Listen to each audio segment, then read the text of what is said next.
Do you want to know how you can sign out of your Speechify account? If yes, then this video is specially for you. Hello and welcome to AI Basics. It's your host back again with yet another interesting tutorial video. In this video, I'm going to teach you how you can sign out of your Speechify account. So go ahead and open any type of browser and go to speechify.com and make sure you do have your account. Go ahead and log into your account and you will see this type of interface on your screen. To log out of your Speechify account, what you need to do is hover around your profile, which is on the top right hand side. Click on the profile and you can see the sign out option very clearly over here. So I'll teach it to you again. First of all, open speechify.com and log into your account.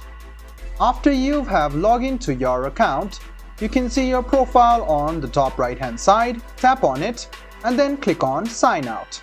After you click on sign out, you will notice that you have been signed out of your account. So this is it guys, this is how you sign out of your Speechify account. I hope this video was helpful for you. If you still have any kind of confusion, please do mention us on the comment section down below. Like the video, subscribe to the channel and do hit the bell button for more.